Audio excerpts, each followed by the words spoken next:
Welcome to the Plume and Page. Today's story is 20,000 Leagues Under the Sea by Jules Verne. Chapter 9. The Tantrums of Ned Land. I have no idea how long this slumber lasted, but it must have been a good while, since we were completely over our exhaustion.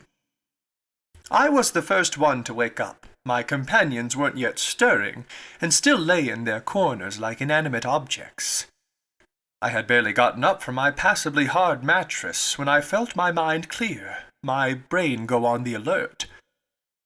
So I began a careful re-examination of our cell. Nothing had changed in its interior arrangements. The prison was still a prison, and its prisoners still prisoners. But taking advantage of our slumber, the steward had cleared the table. Consequently, nothing indicated any forthcoming improvement in our situation, and I seriously wondered if we were doomed to spend the rest of our lives in this cage. This prospect seemed increasingly painful to me because, even though my brain was cleared of its obsessions from the night before, I was feeling an odd short-windedness in my chest. It was becoming hard for me to breathe. The heavy air was no longer sufficient for the full play of my lungs. Although our cell was large, we obviously had used up most of the oxygen it contained. In essence, over an hour's time, a single human being consumes all the oxygen found in 100 liters of air, at which point that air has become charged with a nearly equal amount of carbon dioxide, and is no longer fit for breathing. So it was now urgent to renew the air in our prison, and no doubt the air in this whole underwater boat as well. Here a question popped into my head. How did the commander of this aquatic residence go about it? Did he obtain air using chemical methods, releasing the oxygen contained in potassium chloride by heating it, meanwhile absorbing the carbon dioxide with potassium hydroxide?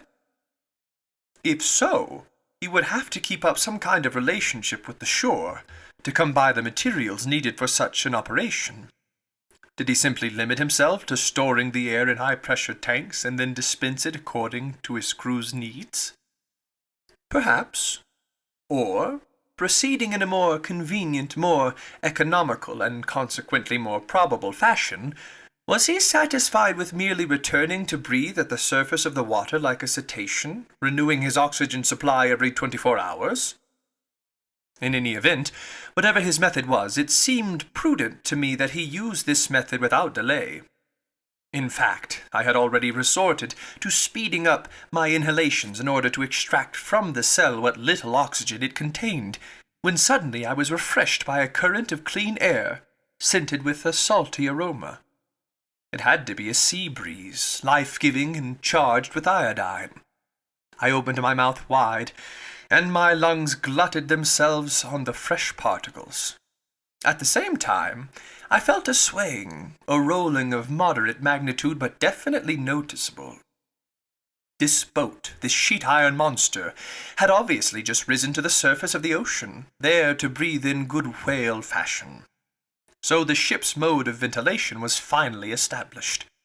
When I had absorbed a chestful of this clean air, I looked for the conduit, the air carrier, if you prefer, that allowed this beneficial influx to reach us, and I soon found it.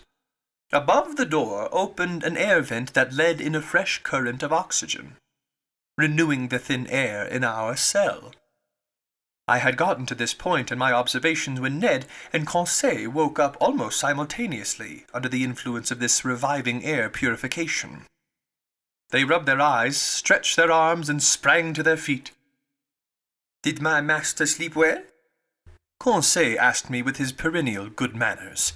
"Extremely well, my gallant lad," I replied. "And how about you, Mr. Ned Land?" "Like a log, Professor. But I must be imagining things, because it seems like I'm breathing a sea breeze." A seaman couldn't be wrong on this topic, and I told the Canadian what had gone on while he slept. "Good," he said. "That explains perfectly all that bellowing we heard when our so-called narwhale lay in sight of the Abraham Lincoln." "Perfectly, Mr. Land. It was catching its breath." Only I've no idea what time it is, Professor Archona. Unless maybe it's dinner time? Dinner time, my fine harpooner?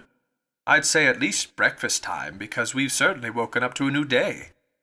Which indicates, Conseil replied, that we've spent 24 hours in slumber. That's my assessment, I replied. I won't argue with you, Ned Land answered. But dinner or breakfast, that steward will be plenty welcome whether he brings the one or the other. The one and the other, Conseil replied. Well put, the Canadian replied. We deserve 2 meals, and speaking for myself, I'll do justice to them both. All right, Ned. Let's wait and see, I replied. It's clear that these strangers don't intend to let us die of hunger, otherwise last evening's dinner wouldn't make any sense. Unless they're fattening us up, Ned shot back. I object, I replied. We have not fallen into the hands of cannibals. Just because they don't make a habit of it, the Canadian replied in all seriousness, doesn't mean they don't indulge from time to time. Who knows? Maybe these people have gone without fresh meat for a long while.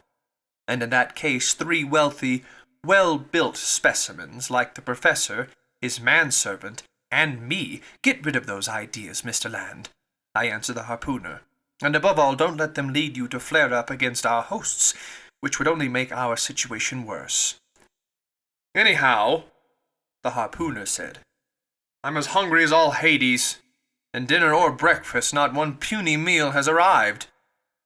Mr. Land, I answered, we have to adapt to the schedule on board, and I imagine our stomachs are running ahead of the chief cook's dinner bell. Well then, we'll adjust our stomachs to the chief's timetable, Conseil replied serenely. There you go again, Conseil, my friend, the impatient Canadian shot back. You never allow yourself any displays of bile or attacks of nerves. You're everlastingly calm. You'd say your after-meal grace even if you didn't get any food for your before-meal blessing, and you'd starve to death rather than complain. What good would it do? Conseil asked. Complaining doesn't have to do good, it just feels good. And if these pirates, I say pirates out of consideration for the professor's feelings, since he doesn't want us to call them cannibals, if these pirates think they're going to smother me in this cage without hearing what cuss words spice up my outbursts, they've got another thing coming. Look here, Professor Achrona, speak frankly. How long do you figure they'll keep us in this iron box? To tell the truth, friend Land, I know little more about it than you do. But in a nutshell, what do you suppose is going on? My supposition is that sheer chance has made us privy to an important secret. Now then, if the crew of this underwater boat have a personal interest in keeping that secret, and if their personal interest is more important than the lives of 3 men, I believe that our very existence is in jeopardy.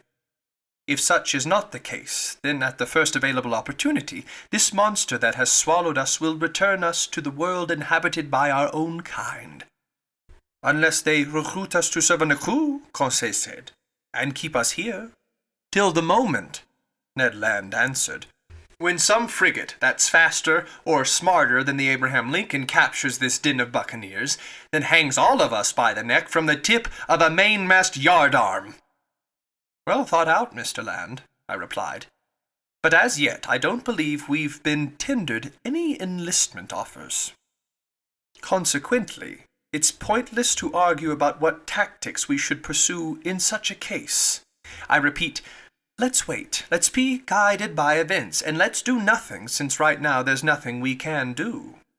On the contrary, Professor, the harpooner replied, not wanting to give in. There is something we can do. Oh? And what, Mr. Land? Break out of here. Breaking out of a prison on shore is difficult enough, but with an underwater prison it strikes me as completely unworkable. Come now, Ned, my friend, Conseil asked. How would you answer Master's objection? I refuse to believe that an American is at the end of his tether.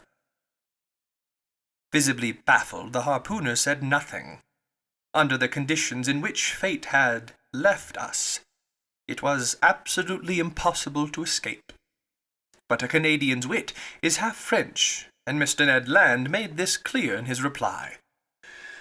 "So, Professor Arronat," he went on after thinking for a few moments, "you haven't figured out what people do when they can't escape from their prison?" "No, my friend." "Easy. They fix things so they stay there." "Of course," Conseil put in. "Since we are deep in the ocean, being inside this boat is vastly preferable to being above it or below it." "But we fix things by kicking out all the jailers, guards, and wardens," Ned Land added. "What's this, Ned?" I asked. "You'd seriously consider taking over this craft?" "Very seriously," the Canadian replied. "It's impossible." "And why is that, sir?" "Some promising opportunity might come up, and I don't see what could stop us from taking advantage of it. If there are only about 20 men on board this machine, I don't think they can stave off 2 Frenchmen and a Canadian." It seemed wiser to accept the harpooner's proposition than to debate it. Accordingly, I was content to reply, "Let such circumstances come, Mr. Land, and we'll see. But until then, I beg you to control your impatience. We need to act shrewdly, and your flare-ups won't give rise to any promising opportunities, so swear to me that you'll accept our situation without throwing a tantrum over it." "I give you my word, Professor," Ned Land replied in an unenthusiastic tone. "No vehement phrases will leave my mouth, no vicious gestures will give my feelings away, not even when they don't feed us on time." "I have your word, Ned," I answered the Canadian. Then our conversation petered out, and each of us withdrew into his own thoughts. For my part, despite the harpooner's confident talk, I admit that I entertained no illusions. I had no faith in those promising opportunities that Ned Land mentioned. To operate with such efficiency, this underwater boat had to have a sizable crew, so if it came to a physical contest, we would be facing an overwhelming opponent. Besides, before we could do anything, we had to be free, and that we definitely were not. I didn't see any way out of this sheet-iron, hermetically sealed cell. And if the strange commander of this boat did have a secret to keep, which seemed rather likely, he would never give us freedom of movement aboard his vessel. Now then, would he resort to violence in order to be rid of us, or would he drop us off one day on some remote coast? There lay the unknown. All these hypotheses seemed extremely plausible to me, and to hope for freedom through use of force you had to be a harpooner. I realized, moreover, that Ned Land's brooding was getting him madder by the minute. Little by little I heard those aforesaid cuss-words welling up in the depths of his gullet, and I saw his movements turn threatening again. He stood up, pacing in circles like a wild beast in a cage, striking the walls with his foot and fist. Meanwhile the hours passed. Our hunger nagged unmercifully, and this time the steward did not appear, which amounted to forgetting our castaway status for much too long if they really had good intentions toward us. Tortured by the growling of his well-built stomach, Ned Land was getting more and more riled, and despite his word of honor, I was in real dread of an explosion when he stood in the presence of one of the men on board. For 2 more hours Ned Land's rage increased. The Canadian shouted and pleaded, but to no avail. The sheet-iron walls were deaf. I didn't hear a single sound inside this dead-seeming boat. The vessel hadn't stirred, because I obviously would have felt its hull vibrating under the influence of the propeller. It had undoubtedly sunk into the watery deep, and no longer belonged to the outside world. All this dismal silence was terrifying. As for our neglect, our isolation in the depths of this cell, I was afraid to guess at how long it might last. Little by little, hopes I had entertained after our interview with the ship's commander were fading away. The gentleness of the man's gaze, the generosity expressed in his facial features, the nobility of his bearing, all vanished from my memory. I saw this mystifying individual anew for what he inevitably must be, cruel and merciless. I viewed him as outside humanity, beyond all feelings of compassion, the implacable foe of his fellow man, toward whom he must have sworn an undying hate.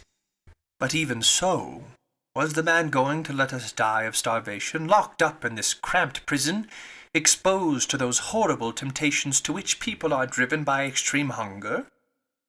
This grim possibility took on a dreadful intensity in my mind, and fired by my imagination, I felt an unreasoning terror run through me. Conseil stayed calm. Ned Land bellowed. Just then a noise was audible outside. Footsteps rang on the metal tiling. The locks were turned, the door opened. The steward appeared. Before I could make a single movement to prevent him, the Canadian rushed at the poor man, threw him down, held him by the throat. The steward was choking in the grip of those powerful hands. Conseil was already trying to loosen the harpooner's hands from his half-suffocated victim, and I had gone to join in the rescue, when I was abruptly nailed to the spot by these words pronounced in French. "Calm down, Mr. Land. And you, Professor, kindly listen to me."